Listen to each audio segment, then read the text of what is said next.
answers and they cannot say no. Saying no is a big issue. Saying no is absolutely okay. Dissent is absolutely okay normally. They will never say to start saying no, I don't have HR guide. What do you like in HR? What do you think is good? Stop question. The guy says, I think I'm a good training and development manager.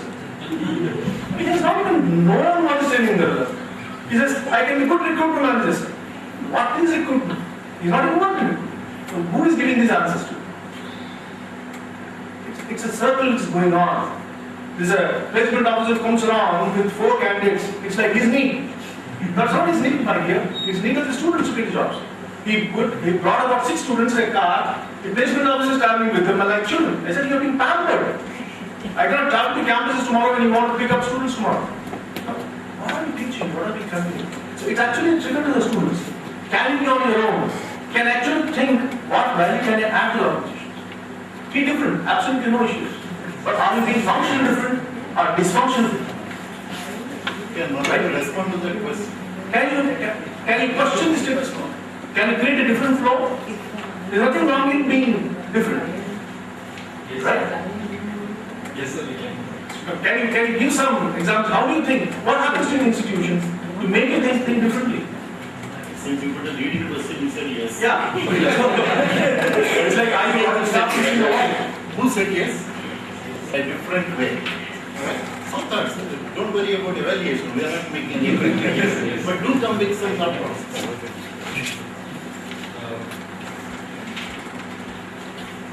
If any sort of work is given, for example, because how I see it, I mean, the way how I define my ethics for myself is like this. Few people would be doing, and when I say class, few people would be doing it on time, some people would be submitting it late.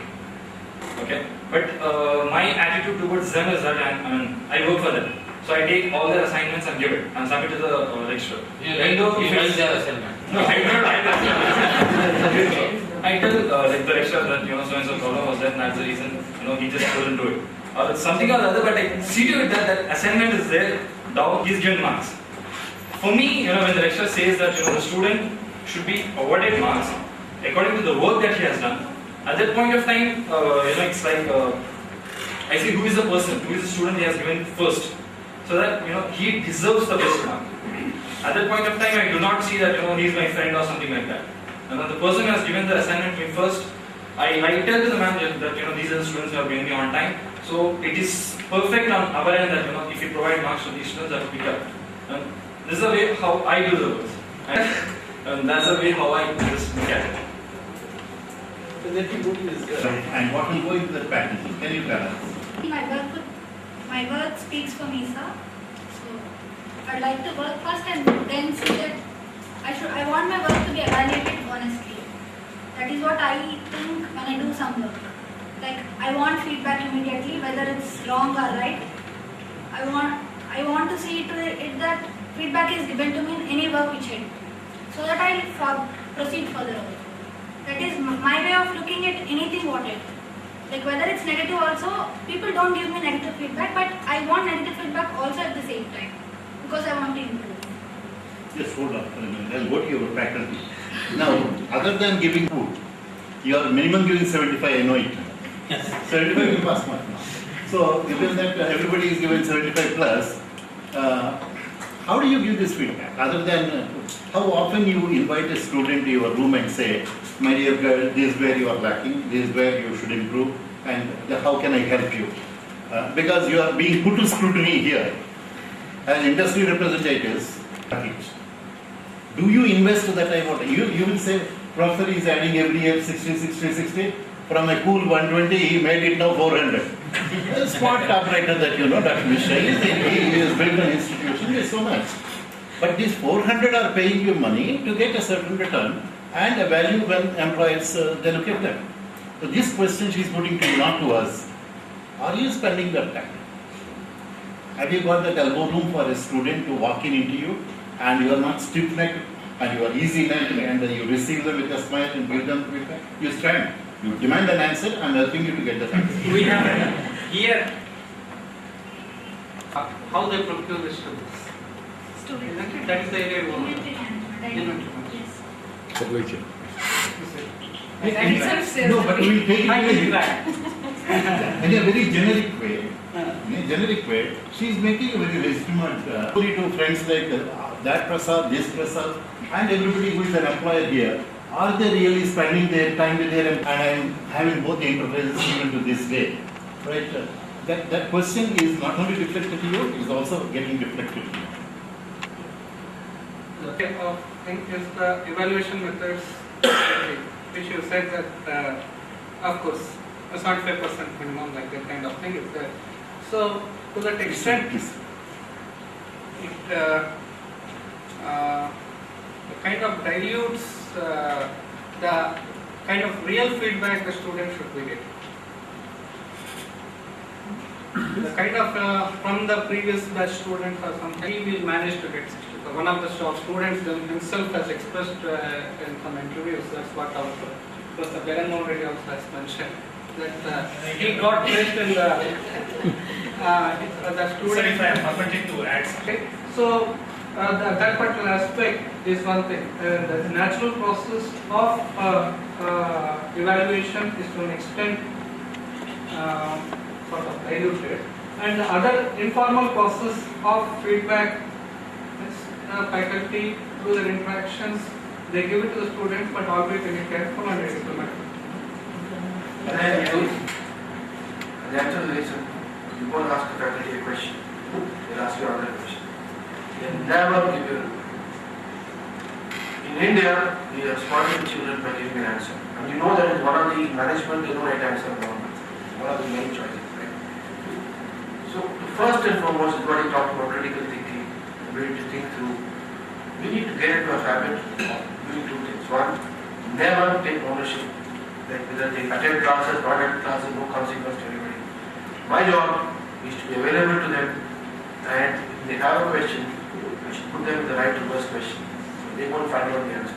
My job is not to give the answer. I'm not going to apologize, I don't know the answer. Many times, MBA faculty have called us and told us, today's students are knowing more because of internet, more than us. What do we do? It's over. They might know more than you, but they don't know how to apply it. They might come back and ask this, do you know this case? So I don't know. So the fact is, faculty should start saying more and more, I don't know. There's nothing wrong.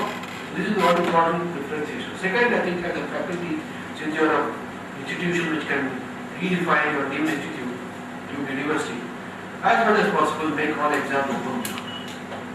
Stop this bugging, because there's absolutely no value to anybody. And memory is the primary indicator for knowledge, then I think most of us will be out of job. Because we can't remember what we did yesterday. Half of us don't have a checklist of jobs we write in the morning, we don't remember. Memory cannot be the criteria. The ability to think the right question, go in the right direction. It takes an IIM and 25 years to come to this reality. No, let me tell you, we are only this is a continuous process here. And coming to the availability of the faculty, we are there always available. Always, all the time. We have no restriction. They did not take any appointment. They did not wait. May interrupt you only for one request. When you respond for yourself, not for a collective. Because we don't know another person. So you speak for yourself. Possibly when you say we, I. Right? And I am available all the time. And Because now every student is recording this tape.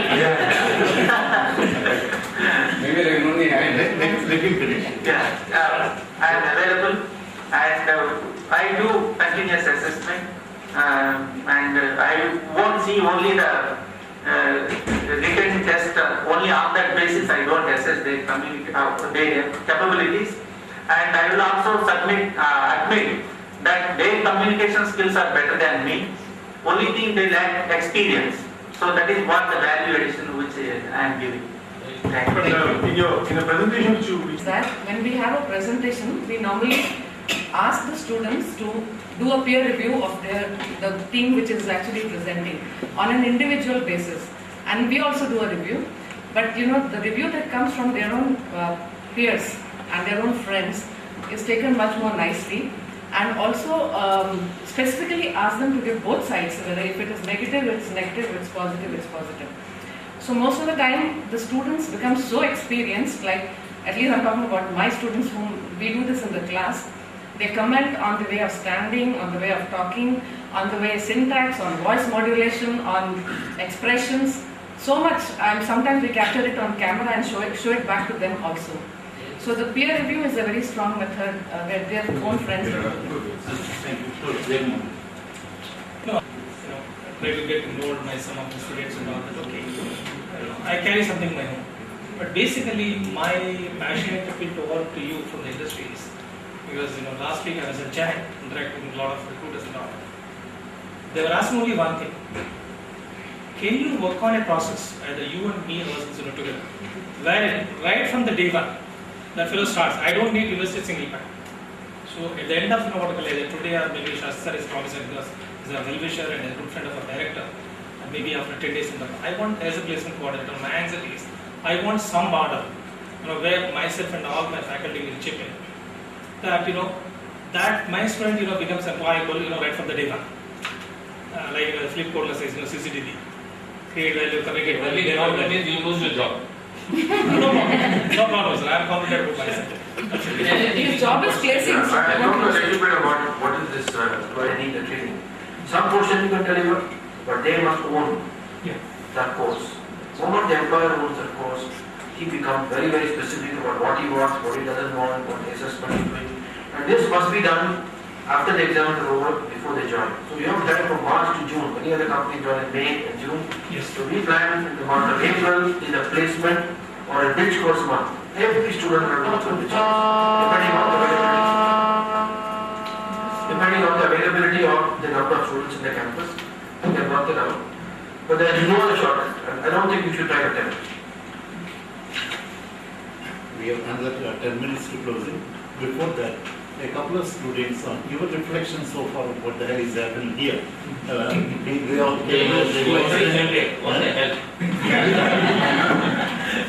and always at awareness level. So you certainly would like to respond because we all came with the different levels of grey hair to no hair. So you must be wondering, this fellow they got off their hat or what? Is there something that you were able to get it? Would you like to make any couple of comments, any one of you? And we'd like to be candid. We'd like to be candid. Straight. I know that part. But the thing is, we need student and also the industry interaction. We are going to leave the college because within 3 months we are going to be finished. I am wondering whether the program which you are thinking of will be starting and helpful for us. And so I would like to say that this program which you are trying to inculcate the industry and also the student interaction is very much useful. But we have asked one question like what difference you can make to the industry. When I did my summer internship project, I have done it in financial modeling of a thermal power plant. I have made a few recommendations which are very much appreciated because I have gone there with a fresh mind. I don't know anything. With no experience, I have gone there and I could make my own changes there. If a person has to build a ship, then he has to learn some know-how from a different country. In the same way, he is going to build that ship. But if a person with some theoretical knowledge and a little of practical knowledge, if he goes, then he will be building the ship in a new way, which may be very much efficient. So I would like to ask you whether the experience will spoil our mind because spoil our freshness of mind, or will it be helpful 100%? This is the kind of clarification which I need. Well, first I would like to respond. Yeah, please. Experience is past. So always it gives you something as an insight. But if you dwell in the past and limit yourself, drops. This is where I ask this repeated question to professors, students, everybody. How many have gone through very simple book, Fifth Discipline? Fifth Discipline by Peter Senge. Anybody here? This question is answered in the first 25 days. Can you respond to this from Peter Senge, not from you? Only from Peter Senge. Because there is a straight answer there. It's a brilliant treatise on learning organization. You raise the hand, can you respond? Exactly. Not exactly probably, but I want the students of engineering. That we will have separately. Yeah. That, away from this question, but I will allow you to continue, but away from the question. Please say what you want. Every person should take into consideration a systemic view learning disabilities that afflict a human being. I will not say it because I am not in that mood, isn't it? I am here not for that purpose. You can sit with me and then you get it. But please remember, if you read it, you will get to know it's a very profound treatise on how to build a learning organization, which means that first you have to unlearn, then learn and constantly relearn. So in that term, it is a loop. Every time you are advancing, every time there is a retardation. Where do you build a new loop altogether? Right? So please go through the Sheila. It's wonderful. You will enjoy it. So one more question. Yeah. They should be performing at the industry what industry people desire to. Like what happens in that industry, the student should know. The exact skills which they want. We get a profile for the job. Hold. I have to manage the time along with you. You stand with your question. There are 6-7 people here representing employees. Each one of them will tell one what he will you look for when he comes there. That's one, which is your topmost attitude. Yes. Whatever it may mean. Yes. Right. Ambiguity. Dealing with ambiguity is his requirement. What is it that you will demand of him? So he will make a demand of you. Self-awareness. Self-awareness. All that. Yes, sir. Yes, sir. I think I would look at application ability and self-initiative. And I go to the most knowledgeable man who deals with knowledge management and e-learning, Ravi Ramakrishnan. What is it you will look for? Thought process. Huh? Thought process. Thought process. And I actually made a list of 10 Yeah. based on my recent experience with ArcelorMittal. We did ISM campus hires and we continuously do MBAs throughout the year, global. So I will come back to you and answer what are the top 10. I listed down what are the top 10 things. I was just remembering because I sit on the panel. I'll come back to you after this point is over. I have to. Mind you here, none of us talked about SAP skills, none of us talked about this skill, that skill. Our grandparents opportunities, this way.